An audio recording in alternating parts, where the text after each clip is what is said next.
few years ago. I wrote it down. He said, "No point in looking back. We're not going that way." And I wrote it down in my phone, and I've still got it, and I look at it quite often. When we go again, we go again. There's no animosity. I don't hate Usyk. You know, he's a good God-fearing Christian family man. Why would I hate him? And he's made me millions of dollars. Usyk or not? Has he got anything on me? Tyson Fury just dropped a bombshell in response to music it read, "There's no point in looking back. We're not going that way," and I wrote it down on my phone a few years ago. I still have it, and I look at it frequently. When we go again, there is no hostility. I don't hate USC because he's a good, God-fearing Christian family man, and he's made me millions of dollars. Does he have anything on me? Tyson Fury just dropped a bombshell in response to Dana White's brutal reality check. To be honest, are we even surprised that White called him out for avoiding real fights and coasting on his reputation? The Tyson Fury starter kit, what's going on? Yeah, baldy. He looks like an assassin, doesn't he? It suits him. The shaved head suits him. He looks sexy. Do you know what I mean? He looks like a sexy beast. Yes, Baldy looks like an assassin, doesn't he? The shave suits him, and it looks hot. Are you working on the Tyson Fury beginning kit?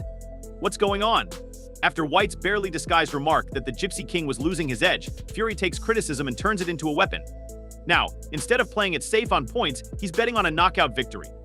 This is a bold move that is probably insane, but hey, if anyone loves making a circus into a spectacle, it's Tyson Fury. A great relationship with Tyson Fury. So there's this debate right now about the baddest man on the planet, right? I'm telling Tyson Fury, whom I respect very much, if you really want to find out who the baddest man on the planet is, I will make that fight. Mice, I have a wonderful relationship with Tyson Fury, so I'm telling him, whom I much respect, that if you truly want to know who the baddest man on the globe is, I'll set up that fight. Don't worry, though the fight will follow all the standard regulations, such as weight restrictions and medical examinations. Tyson Fury is eager to rematch with Alexander Usyk on December 2nd, 2024, in Riyadh, Saudi Arabia, to demonstrate that he is still the heavyweight division's king. It seems that the one loss in his career still hurts him. Fury's goal is to demonstrate that he is still the greatest, even if it means taking a few blows to the face. No, I don't think so. This is interesting, isn't it? We'll get a proper head-to-head, I think, after the weigh-in. I'm almost intrigued as to what the message Tyson Fury is trying to send to Alexander Usyk by doing something like this. Perhaps not. But I don't think so. So this is intriguing, isn't it? We'll have a real head-to-head, and I'm curious to see what the message is. Tyson Fury is attempting to sense Alexander Usyk by doing this, but it's not just Usyk who has been challenging Fury lately. Dana White, who never backs down from stirring things up, recently punched the Gypsy King and said that Fury's career had lost its edge by implying that the heavyweight champion was avoiding tough opponents in Dana's world. These weren't just innocuous remarks, they were a direct challenge to Fury's entire legacy. And let's face it, if there's one thing Fury doesn't take lightly,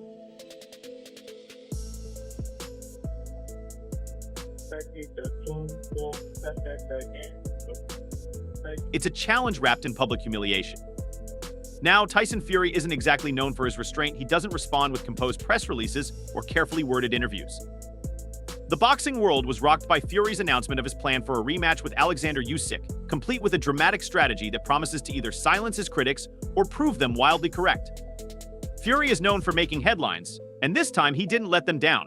Both of you have achieved in terms of the highest level. What message is he trying to send by not even giving them the respect of acknowledging him there? I think with Tyson Fury, they're both very experienced. They've seen it all before. And so, if anything, What message is he trying to convey by not even acknowledging him there, given what you both have accomplished at the greatest level? I believe Tyson and Tyson Fury are both extremely experienced and have seen it all before. So if anything, the implication that Tyson Fury has been playing it safe and avoiding serious difficulties was evident in Dana White's criticism of Fury. Which is rich coming from someone who manages UFC mayhem for a job. White didn't believe Fury was behaving like the world heavyweight champion. Where is the grit? Where's the fire could have been Tyson's precise words. The Tyson Fury starter kit, what's going on? Yeah, baldy. He looks like an assassin, doesn't he? It suits him. The shaved head suits him. He looks sexy. Do you know what I mean? He looks like a sexy beast. Do you use the Tyson Fury beginning kit style?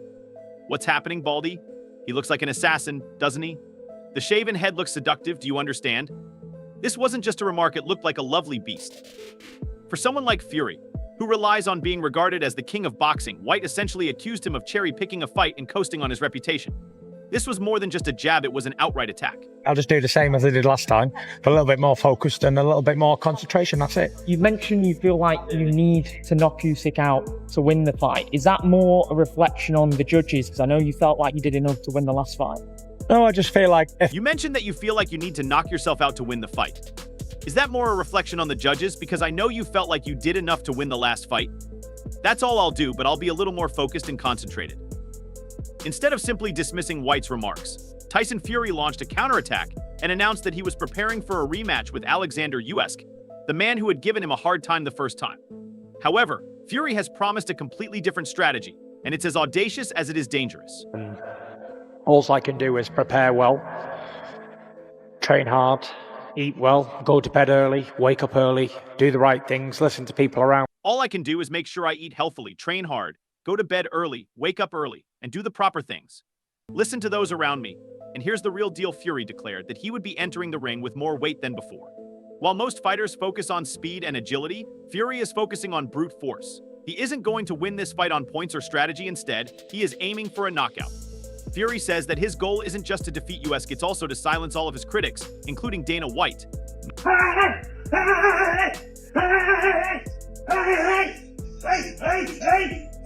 Hey guys, Tyson Fury here. Back in the gym, as you can see. Counting down the days until I can get my attention. Hey everyone, as you can see, I'm counting down the days until I get my weight back. So let's take a moment to discuss this weight plan. The boxing world is in a frenzy over Fury's decision to bulk up. On the one hand, it's a brilliant move because more weight equals more power, and if Fury lands the right punch, Usyk might not get back up. On the other hand, it's a risk because heavier fighters are typically slower, and this could spell disaster against someone as quick and accurate as Usyk. Weeks to go to the biggest fight of the year, the biggest fight in boxing, me and Usyk, and I'm coming in hot.